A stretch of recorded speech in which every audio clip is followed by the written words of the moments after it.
Yo, what's up guys? For today's video na nga, ito na nga, opening na ng liga natin guys. So, sumali kami, Slashers team. Ito, di ba? Tamang vlog lang tayo for today's video guys. So, ito nga pala si Julia Clay, yung banner natin, tsaka si Ate Chloe guys. And then siyan, si Onam, si Nicole, si Janjan, si Ryan, si Axel, tsaka si Eman guys. So, ito kami lang yung pumarada dito guys. 21 kami lang pumarada. Tapos ito, start na nga pala nung liga dito sa amin guys. So, ito yung mga ibang team, mga Kids Camp, Midget, Junior Division, tsaka Senior Division guys. So nakabuo nga pala kami ulit at nakasali sa liga na to guys. So ito, tamang start na tayo dito, tamang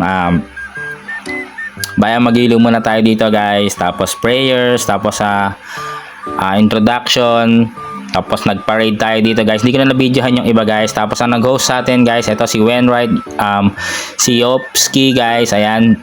Si Wenright nga pa yung nag-host sa atin dito. Tapos eto na, start na natin to guys, diba? Napalaban na tayo dito ng mga Muse dito guys. Pero wala pa nga palang representative yung Team Slashers guys. Ito, meron dito yung Spartans, Black Disciples, tsaka yung Outlaws guys. So tatlo lang. So separate nga pala yung kids and adults guys sa mga Muse. Tapos di ko na na-videohan yung sa mga bata kasi nagmerienda ako guys. Bumili ako ng halo-halo, kaya hindi ko na masyadong na-focusan yung mga bata.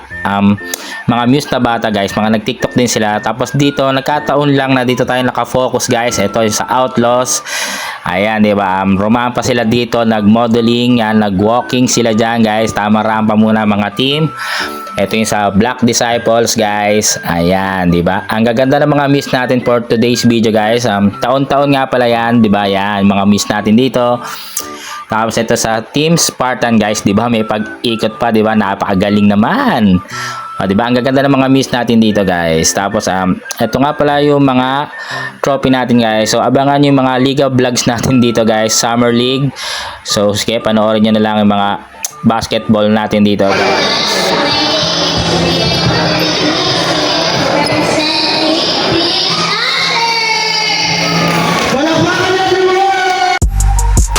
So, thank you for watching guys. Salamat. Bye-bye. Ito nga pala ang motto ngayon sa basketball guys. Di bali nang hindi makashoot, basta wag lang madapa. Di ba? Ganun lang yan guys. So, joke lang yan. So, thank you for watching. Bye-bye. Like and share ng video na to. Thank you.